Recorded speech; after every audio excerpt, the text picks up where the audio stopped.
Assalamualaikum warahmatullahi wabarakatuh. Yang terhormat kepada Ibu Sri Widayati selaku dosen pengampu pengembangan kognitif anak usia dini serta teman-teman yang berbahagia.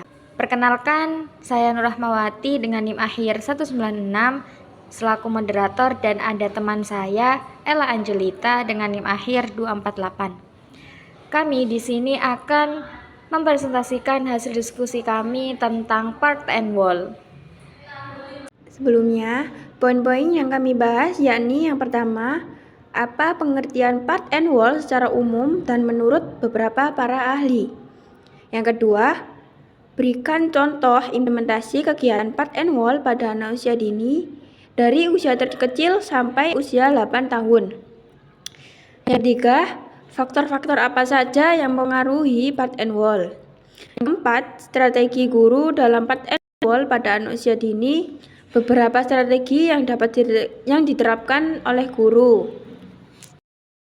Yang pertama, sini ada pendahuluan yaitu pada masa usia dini, anak-anak itu berada dalam tahap perkembangan kognitif yang sangat penting, di mana mereka mulai memahami konsep dasar yang akan menjadi fondasi bagi pengetahuan lebih lanjut. Salah satu konsep dasar yang penting untuk dipahami oleh anak usia dini yakni adalah part and whole, yaitu bagian keseluruhan.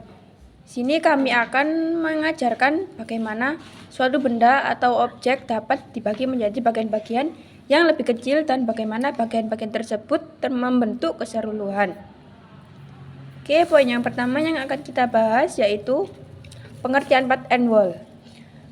Part and whole sendiri adalah metode pembelajaran yang mengajarkan anak untuk memahami bahwa suatu objek dapat dibagi menjadi bagian-bagian part yang lebih kecil atau bagian-bagian tersebut akan membentuk keseluruhan, yaitu whole. Menurut beberapa ahli, part and whole adalah kemampuan penting untuk anak agar bisa memahami bagian secara mendalam, termasuk hubungan antara bilangan yang dikenal dengan istilah bagian-bagian keseluruhan atau Melani. Menurut Wijioto 2010 mengatakan bahwa metode part and whole merupakan pendekatan pembelajaran yang mengajarkan aktivitas jasmani berdasarkan klarifikasi keterampilan dan di mana siswa belajar dari bagian-bagian teknik hingga keseluruhan teknik, sehingga memudahkan pemahaman mereka.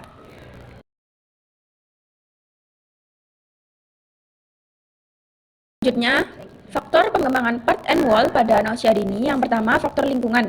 Nah, dalam faktor lingkungan ini, lingkungan yang berstimulasi seperti buku, mainan edukatif, dan aktivitas bermain yang mendorong pemecahan masalah akan membantu anak memahami konsep part and whole.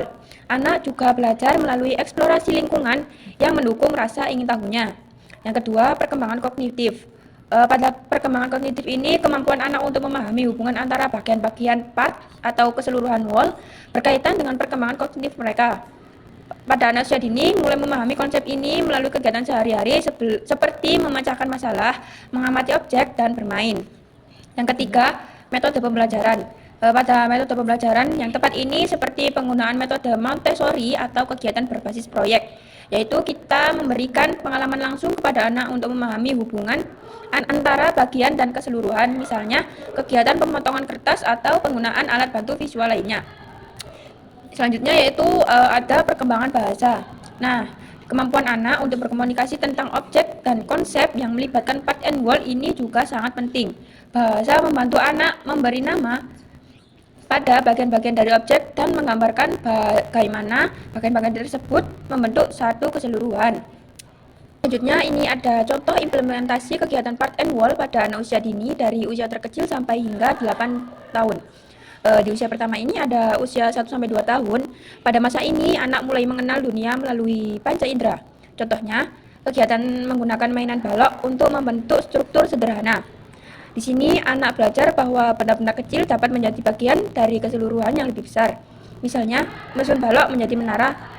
Lalu anak diberikan balok satu persatu, yaitu satu bagian, dan kemudian diajarkan untuk menggabungkannya menjadi struktur yang lebih besar atau disebut keseluruhan. Ini anak untuk menggabungkannya dapat melatih perkembangan motorik halus dan kemampuan anak dalam memahami konsep penggabungan. Lalu pada usia 2-4 tahun, ini anak mulai memahami hubungan antara bagian dan keseluruhan melalui permainan yang lebih kompleks. Contohnya kegiatan menggunakan gambar hewan untuk belajar tentang bagaimana bagian-bagian tubuh hewan. Misalnya, anak diperkenalkan dengan gambar bagian-bagian hewan, misalnya kepala, kaki, dan badan. Selanjutnya, pada usia 4 sampai 6 tahun, di usia ini anak disebut usia prasekolah. Anak mulai mengenali pola dan bentuk secara lebih jelas. Contohnya, kegiatan menggunakan bentuk warna-warni. Yaitu ini anak diminta untuk mengelompokkan bentuk atau warna yang sama. Nah, anak di sini belajar bagaimana bentuk atau bagian-bagian bisa disusun untuk membentuk keseluruhan yang berbeda. Selanjutnya, pada usia 6 sampai 8 tahun, anak sudah mulai mengenal konsep matematika dasar. Contohnya menggunakan potongan kertas atau benda seperti apel, kue, dan pizza mainan untuk menjelaskan konsep pecahan sederhana. Misalnya, kita memotong kue menjadi 2 bagian, lalu menanyakan kepada anak beberapa bagian keseluruhan yang mereka miliki tersebut. Di sini anak belajar konsep pemecahan atau bagian dari keseluruhan dalam bentuk konkret, kemudian bisa diterapkan dalam matematika. Selanjutnya ada strategi guru dalam part and wall pada anak usia dini. Yang pertama ini penggunaan mainan dan alat peraga. Guru dapat menggunakan mainan edukatif seperti balok, puzzle, atau bongkar pasang untuk membantu anak memahami konsep part and wall tersebut. Yang kedua, kegiatan seni kerajinan. Kita sebagai guru mengadakan aktivitas seni seperti menggambar, memotong, dan menempel, yaitu cara efektif untuk mengajarkan konsep part and wall. Yang ketiga, ada cerita dan buku gambar. Kita sebagai guru juga menyediakan atau bisa menceritakan cerita dan buku bergambar tentang konsep part and wall juga sangat bermanfaat. Beberapa buku yang menggunakan ilustrasi yang menggambarkan bagaimana bagian-bagian bentuk struktur hewan atau struktur tumbuhan. Nah, ini juga bisa dilakukan sebagai bagian dari metode bercerita dan buku bergambar.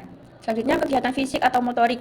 Kita bisa menggunakan aktivitas fisik dan motorik yang dapat membantu anak memahami konsep part and wall ini melalui gerakan fisik mereka. Misalnya, melalui permainan menyusun anggota tubuh, lalu memainkan potongan-potongan gambar atau menyusun potongan-potongan gambar. Contohnya dalam tubuh manusia. Nah, kita bisa menggunakan bagian-bagian tubuh manusia yang terpisah untuk membentuk gambar manusia yang utuh. Strategi-strategi ini menekankan pentingnya pendekatan yang bervariasi dan menyenangkan agar anak dapat belajar secara optimal tentang konsep part and wall. Oke, selanjutnya ini kesimpulan.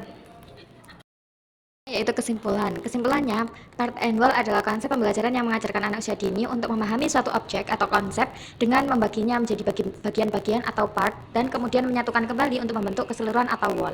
Metode ini membantu anak untuk memahami hubungan antara bagian-bagian kecil dan keseluruhan objek, sehingga melatih kemampuan analisis kognitif dan serta pemahaman mereka terhadap lingkungan sekitar.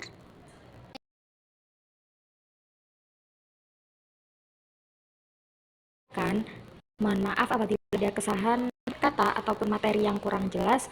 Kami mohon maaf. Wassalamualaikum warahmatullahi wabarakatuh.